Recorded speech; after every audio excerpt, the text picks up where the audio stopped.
ياسين والقرآن الحكيم إنك لمن المرسلين على صراط مستقيم.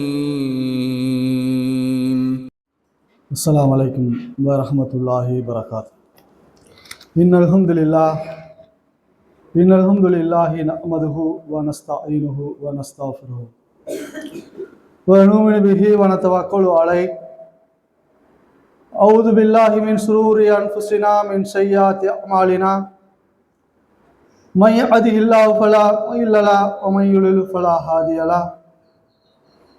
أشهد أن لا إله إلا الله وحده لا شريك له وأشهد أن محمدا عبده ورسوله أما بعد. كان النبي صلى الله عليه وسلم إن أصدق الحديث كتاب الله وأحسن الهدي هدي محمد صلى الله عليه وسلم شر الأمور محدثاتها كل محدثة بدعة كل بدعة ضلالة كل ضلالة في النار.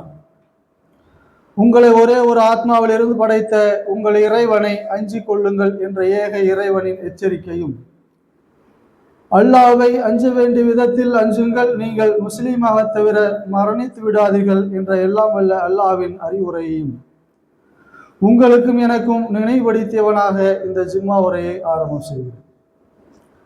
கண்ணியத்துக்குரிய எல்லாம் வல்ல அல்லாஹ்வின் நல்லடியார்களே, அல்ஹம்து சூராவின் விளக்கத்தை நாம் தொடராக பார்த்து வருகிறோம். அதில் இறுதியாக மாலிக் யௌமித்தீன் நியாய தீர்ப்பு நாளின் அதிபதி என்கின்ற விஷயத்தில் இந்த உலகத்தில் மிக கொடூரமாக அநீதி இழைக்கப்பட்டவன் மனம் ஆறுதல் அடையும் அளவிற்கு நாளை மறுமையில் இறைவன் அதற்கான நியாயமான தீர்ப்பை வழங்குவான் என்கின்ற செய்தியை நாம் இறுதியாக பார்த்தோம். அடுத்ததாக இந்த நியாய தீர்ப்பு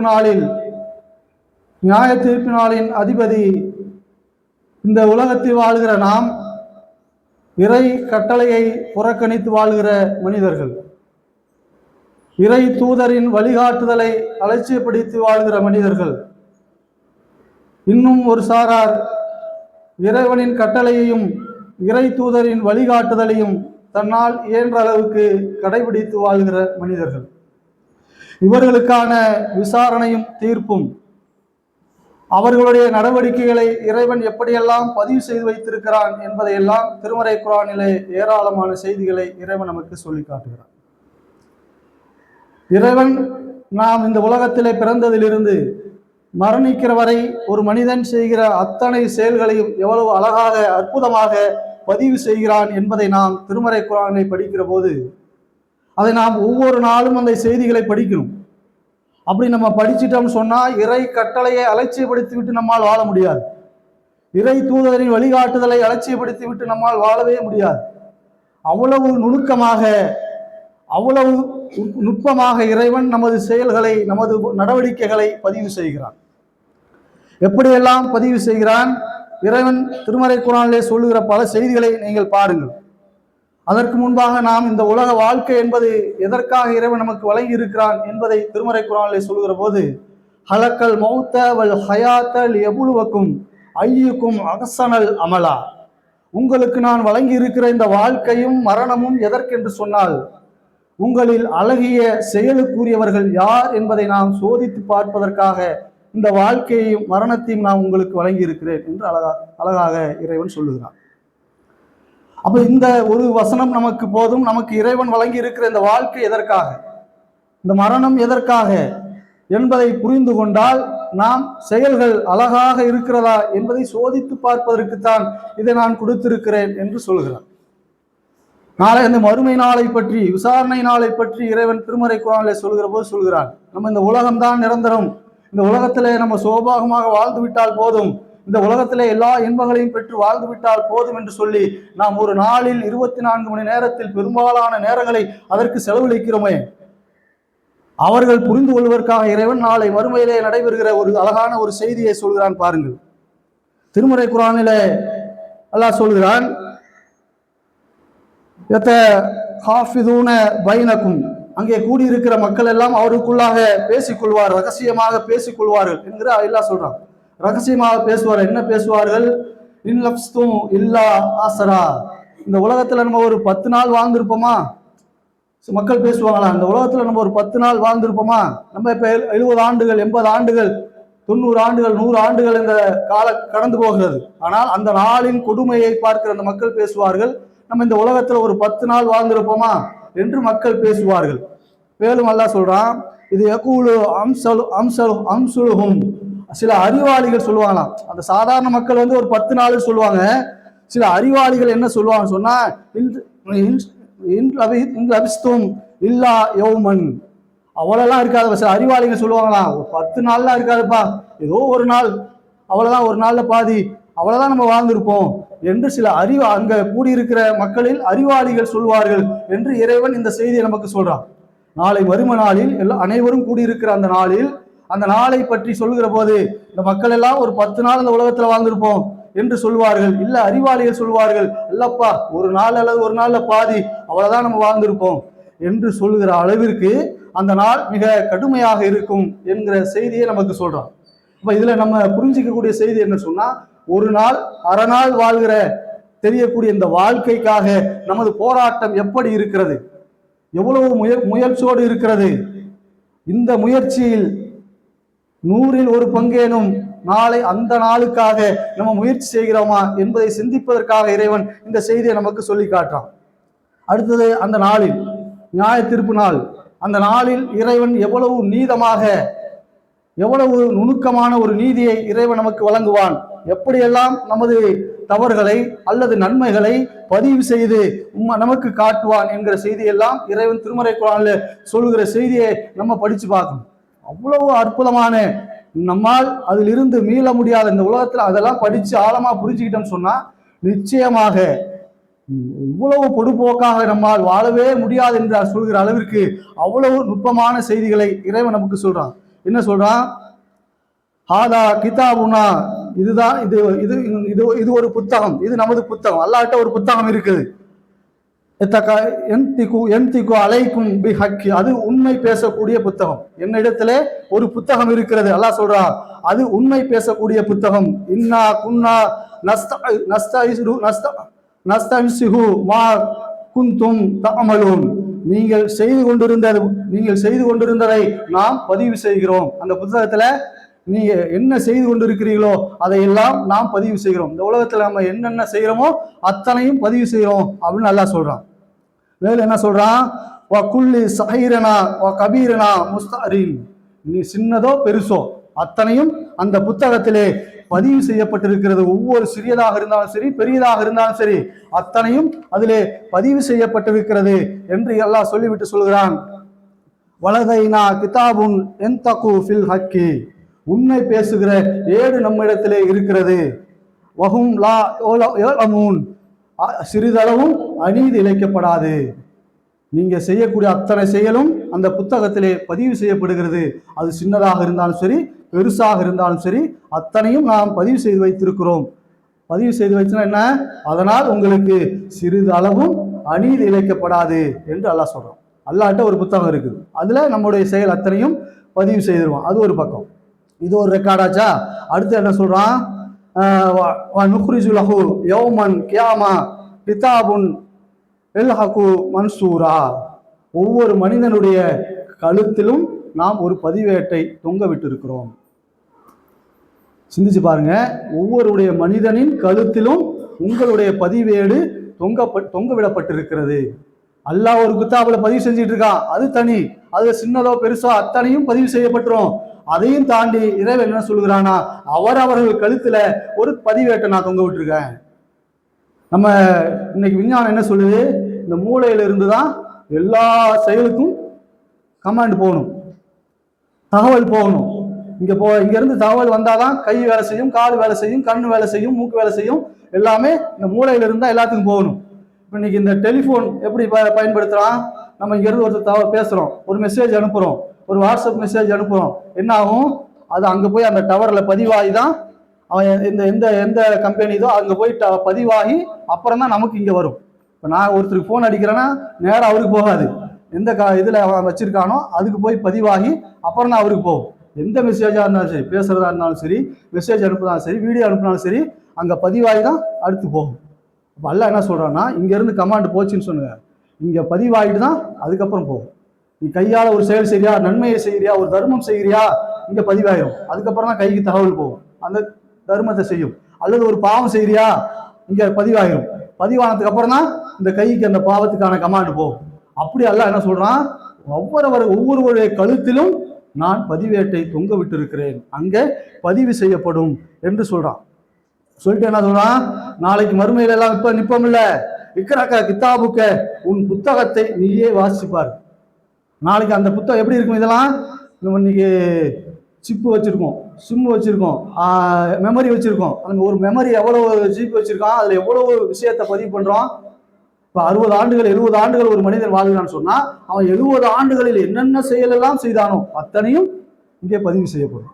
சின்னதோ பெருசோ அத்தனையும் இறைவன் அந்த பதிவேட்டில் பதிவு செஞ்சிருவான். இறைவன் பதிவேட்டில் தனி, அதை தாண்டி கழுத்தில் இருக்கிற பதிவேட்டில் அது தனி பதிஞ்சிருவான். நாளைக்கு அந்த சுருக்கி வச்சிருக்கான்ல, அல்லாஹ் சொல்றான், நாளை மறுமையில நிற்போமே, அன்னைக்கு வந்து நம்ம கையில கொடுத்து, இந்தா உன் பதிவு புத்தகத்தை நீ படிச்சு பாரு. படிச்சு பார்த்துட்டு, கஃபா நஃப்ஸிக யௌம அலைக ஹஸீபா, உன்னை பற்றி கணக்கெடுக்க நீயே போதுமானவன், உனக்கு நீயே மார்க் போடு, நான் போட தேவையில்லை. உன் புத்தகம் நீ படிச்சு பாரு, இதெல்லாம் செஞ்சியா செய்யலையா, நன்மை செஞ்சிருக்கியா தீமை செஞ்சிருக்கியா என்பதை நீ படித்து பார். இதெல்லாம் இப்ப வேணா நமக்கு நாம நேற்று செஞ்சது இன்னைக்கு மறந்து போகலாம், முன்னாள் செஞ்சது இன்னைக்கு மறந்து போகலாம். நாளைக்கு அந்த பதிவு புத்தகம் நம் கையிலே கொடுக்கிற போது அவனை பற்றி குறை பேசியது, இவனுக்கு தர்மம் செய்தது, இவனை அடித்தது, அவனை பற்றி ஒரு கண் சாடையில் பேசியது அத்தனையும் அங்கே பதிவு செய்யப்பட்டிருக்கும். நம்ம ஒரு நிமிஷம் நினைச்சு பார்க்கணும், இன்றைக்கு நம்ம சக மனிதர்களோடு சண்டை போடுறோம், அல்லது எதே சக மனிதனுக்கு எது அநீதி இழைக்க வேண்டும் என்று மனசில் நினைக்கிறோம், அல்லது செய்து விடுகிறோம். அது உறவுக்காரர்களாக இருக்கட்டும், குடும்பத்தாரர்களாக இருக்கட்டும், அவர்களுக்கெல்லாம் நாம் அநீதி இழைக்கிறோம் என்று நினைக்கிற போது நிறைய பிரச்சனை குடும்பத்துக்குள்ளார, மாமியார் மருமக பிரச்சனை, தாய் மகள் பிரச்சனை, சகோதரர்கள் பிரச்சனை. அப்ப இதெல்லாம் என்ன நினைக்கிறான், நம்ம பிரச்சனை செஞ்சாக்க யாருக்கு தெரிய போகுது, அவனுக்கு அநியாயம் செஞ்சா யாருக்கு தெரிய போகுது என்று நம்ம நினைக்கிறோமே. அல்லாஹ் என்ன சொல்றான், அத்தனை அநியாயங்களும் நீங்கள் செய்கிற அநியாயங்களாக இருந்தாலும் சரி, நன்மைகளாக இருந்தாலும் சரி, இங்கதான் இந்த மூலையில தான் அதற்கான முதல் கமாண்ட், அங்கதான் தகவல் இருக்கும். அந்த தகவல் எங்க தெரியுமா இருந்து போகும், இங்க பதிவானதுக்கு அப்புறம் தான் வேற இடத்துக்கே போகும். நீ அவன் அடிக்க வேண்டும் என்று உன் கைக்கு நீ உத்தரவு கொடுத்தால் முதல்ல இங்க பதிவு செஞ்சதுக்கு அப்புறம் தான் கைக்கே உத்தரவு போகும்.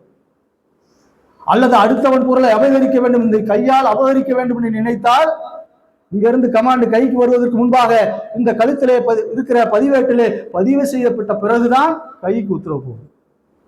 அல்லது காலால் ஒரு தீமையை செய்ய வேண்டும் என்று நீ நினைத்து நடக்கிறேன்னு சொன்னா, காலை கொண்டு நடக்கிறேன்னு சொன்னா, காலுக்கு போகக்கூடிய தகவல் இங்கே பதிவு செய்யப்பட்ட பிறகுதான் காலுக்கு போகும்.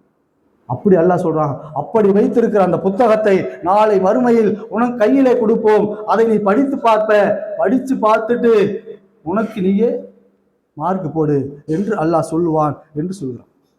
அப்ப நம்ம ஒவ்வொரு செய்தியை செய்யும் போதும், ஒவ்வொரு செயலை நாம் செய்யும் போதும், நன்மையாக இருந்தாலும் சரி, இறை கட்டளைகளை புறக்கணித்து வாழ்கிறான். வாங்க சொல்றாங்க, தொழுகைக்கு போகணும், இறைவன் அழைக்கிறான், ஆனால் அதை தாண்டி எனக்கு இந்த உலகத்துல வேற வேலை இருக்கு என்று நான் போனால் அங்கே பதிவாகும் இல்லையா? நம்ம மனசுல நினைக்கிறோம், மூளையில நினைக்கிறோம், வாங்க சொல்லிட்டாங்க தொழுவ போகணும்னு ஒரு மனசு சொல்லுது, இல்ல அதை விட முக்கியமான வேலை இந்த உலகத்துல எனக்கு இருக்கிறது என்று சொல்லி நான் போனால் இங்க பதிவாகுமா இல்லையா? பதிவு செய்வான் இறைவன்.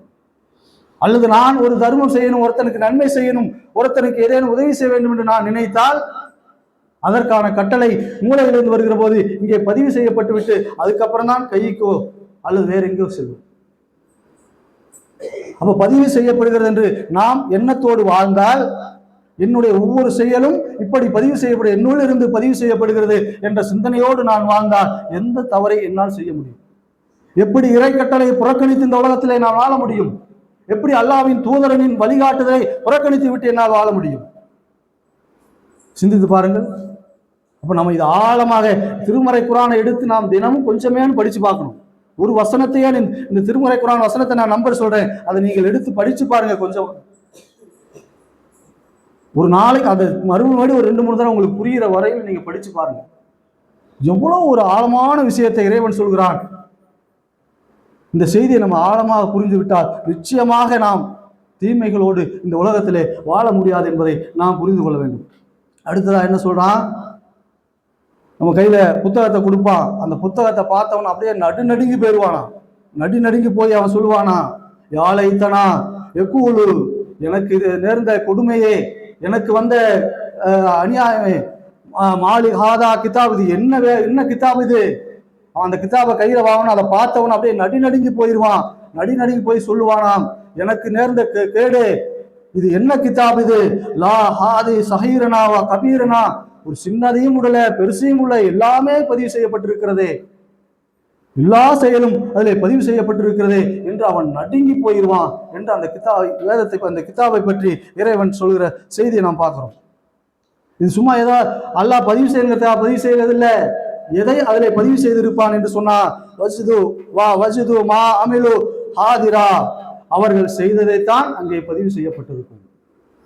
சும்மா எல்லாமே பேனா இருக்குது, பென்சில் இருக்குது, நோட் இருக்கு, புக் இருக்கிறதுக்காக வெறுமனே எழுதப்படாது. நீங்க என்ன செய்தீர்களோ, அவரவர்கள் என்ன செய்தார்களோ அதுதான் அங்கே பதிவு செய்யப்பட்டிருக்கும் என்று இறைவன் சொல்கிறார். இந்த குறைஞ்சபட்ச இந்த செய்தியை நம்ம படித்தாலே, திருமறை குர்ஆனின் இந்த வசனங்களை நாம் படித்தாலே இவ்வளோ பெரிய 36வது யாசின், சூரா யாசின் 65வது வசனம், அதை எடுத்து படிச்சு பாருங்க. அதே போல 24வது அத்தியாயம் அல் நூர் 24வது வசனம், அதை எடுத்து படிச்சு பாருங்க. அது இவ்வளோ ஒரு அற்புதமான செய்தியை சொல்றான். இதை நம்ம ஆழமா புரிந்து கொண்டால் இதில் நாம் இந்த உலகத்தில் வாழுகிற போது எந்த ஒரு அநியாயமும் நம்மால் செய்துவிட முடியாது, எந்த ஒரு பாவமும் செய்துவிட முடியாது, அல்லாஹ்வுடைய கட்டளைகளை புறக்கணித்து வாழ முடியாது, அல்லாஹ்வின் தூதரின் வழிகாட்டுதலை புறக்கணித்து வாழவே முடியாது. அவ்வளவு அற்புதமாக இறைவன் நமக்கு இந்த செய்திகளை சொல்லி காட்டுகிறான். நாம் எதை செய்தாலும் எதை சொன்னாலும் அது பதிவு செய்யப்படுகிறது என்ற சிந்தனையோடு வாழ்கிற நன்மக்களாக இறைவன் உங்களை என்னையும் ஆக்கியருளுள்ள பிரார்த்தனையோடு என் முதல் உரையை நிறைவு செய்வார்.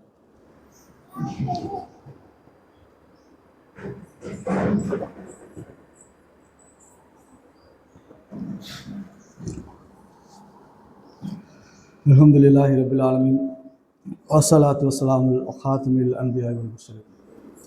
கண்ணியத்துக்குரிய எல்லாம் அல்ல அல்லாஹ்வின் நல்லடியார்களே, நமது செயல்களை இறைவன் நம்மூடாலே பதிவு செய்து நாளை மறுமையில் நம் கையில் கொடுப்பான். அதை தாண்டி நாம் பதிவு செய்யப்பட்டிருக்கிற நம்ம செயல்கள் எல்லாம் பதிவு செய்யப்பட்டிருக்கிற புத்தகத்தை தாண்டி சாட்சி சொல்வதற்கென்று சில ஏற்பாடுகளை இறைவன் செய்திருக்கான். இந்த உலகத்தில் நீதிமன்றங்கள் விசாரிப்பான். எவ்வளோதான் எழுதி கொடுத்தாலும் சில சாட்சிகளை கேட்பான். பார்த்த விட்னஸ் இருக்கா, பார்த்த சாட்சி இருக்கா, கேட்ட சாட்சி இருக்குதா அப்படின்னு சில சாட்சிகளை எல்லாம் விசாரிப்பதை நம்ம நீதிமன்றத்தில் பார்த்தோம். இந்த நீதிமன்றங்கள் ஐ விட்னஸை வச்சோ அல்லது இதை வச்சோ வழங்குற தீர்ப்புகள் எல்லாம் எப்படிப்பட்ட தீர்ப்புகள் என்பதை நம்ம கடந்த வாரம் பார்த்தோம். இப்போ 2 நாளைக்கு முன்னாடி கூட மதுரையில் ஒரு கோயில் தர்கா, அதுக்கு ஒரு தீர்ப்பு சொல்றார் நீதிபதி. எப்படி இவர்களெல்லாம் நீதிபதிகளாக ஆனார்கள் என்றே நம்மால் என்ன அதாவது நபிகள் நாயகம் ஸல்லல்லாஹு அலைஹி வஸல்லம் அவர்கள் ஒரு நீதி சொல்கிறார் என்று சொன்னால் நம்ம அடிக்கடி கேள்விப்பட்டிருக்கோம். ஒரு உயர்ந்த குலத்து பெண்மணி அவர்கள் திருடி விட்டார்கள் என்பதற்காக, அது உயர்ந்த குலத்து பெண்மணி அதை தண்டிச்சிட்டோம் சொன்னா அந்த குலத்துடைய பெருமை போயிடும் என்பதற்காக அதை கொஞ்சம் சிபாரிசு வைங்க, அவர் தண்டிக்காம ஒரு சின்ன தண்டனையோட விட்டுருங்க, இல்லை மன்னிச்சு விட்டுருங்க அப்படிங்கிற மாதிரி ரெக்கமெண்ட் பண்றாங்க. அப்ப நபிகள் நாயகம் சொன்ன வார்த்தை என்ன? என்னுடைய ஈரக்கொலை, என்னுடைய மகள் பாத்திமாவாக இருந்தாலும் கையை நான் வெட்டுவேன். ஒரு பெரும் சாம்ராஜ்யத்தின் சக்கரவர்த்தி அவர் என்ன சொல்கிறார்? என்னுடைய மகளாக இருந்தாலும் சரி, தவறுனா தப்புதான், திருட்டுக்கு கையை வெட்டணுமா கையை வெட்டும், கொலைக்கு தலையை வெட்டணுமா தலையை வெட்டணும். அதுதான் நீதி. அது என் மகள், என்னுடைய உறவுக்காரன், என்னுடைய அண்ணன், என்னுடைய தம்பி என்பதற்காக நீதி வளைக்கப்படக்கூடாது என்று நபிகள் நாயகம் ஸல்லல்லாஹு அலைஹி வஸல்லம் அற்புதமான செய்தி சொன்னார். அப்படித்தான் இறைவனும் உங்களுக்கு அநீதி இழைக்கப்பட்ட ஒரு சமூகத்திற்கு நீங்கள் நீதி வழங்க வேண்டிய நிலையில் நீங்கள் இருந்தால், உங்களை ஊரை விட்டு துரத்தினா, உங்களில் எத்தனையோ பேரை கொலை செய்தார்கள், அவர்களுக்கு நீதி அவர்கள் உங்களுக்கு மிகப்பெரிய அநியாயம் செய்திருக்கிறார்கள். ஆனால் அவர்களுக்கு நீதி வழங்கக்கூடிய இடத்திலே நீங்கள் இப்பொழுது இருக்கிறீர்கள்.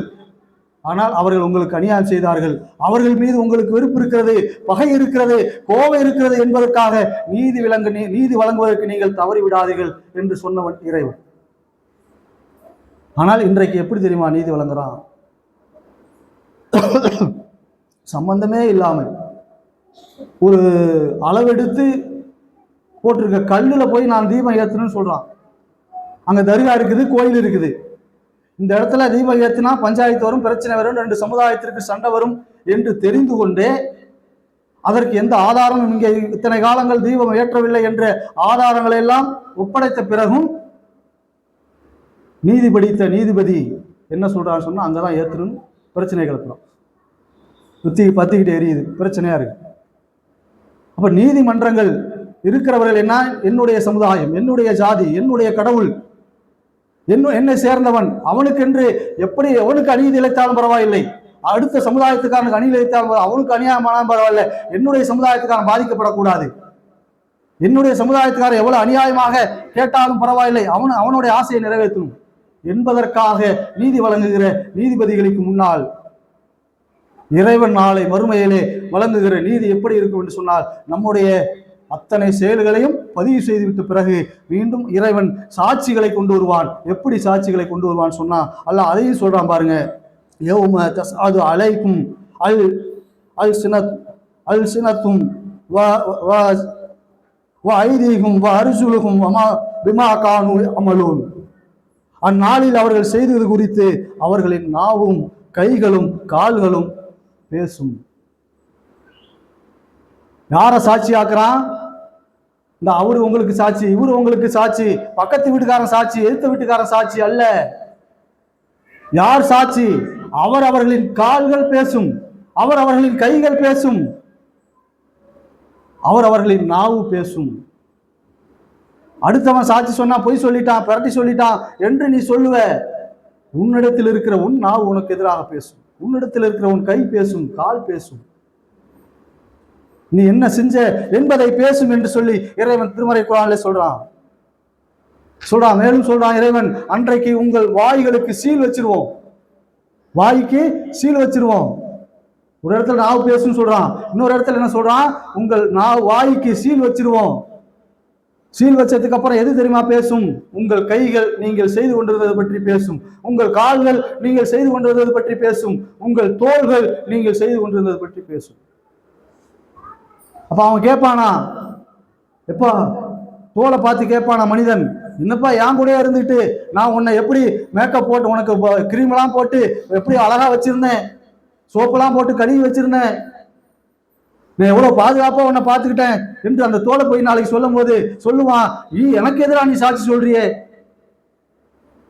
என்று கேட்கிற போது அந்த தோல் சொல்லுமா, நானா சொல்லப்பா, எல்லா பொருள்களையும் பேச வைத்த இறைவன் தான் என்னை பேச வைத்தான், நானா உனக்கு எதிராக நான் சொல்லல, நீ என்ன செஞ்சுக்கிட்டு இருந்தியோ அதை எல்லா பொருள்களையும் பேச வைத்த இறைவன் தான் என்னையும் பேச வைத்தான் என்று சொல்லி அந்த தோல் பதில் சொல்லும் என்று சொல்லி இறைவன் சொல்லுறான்.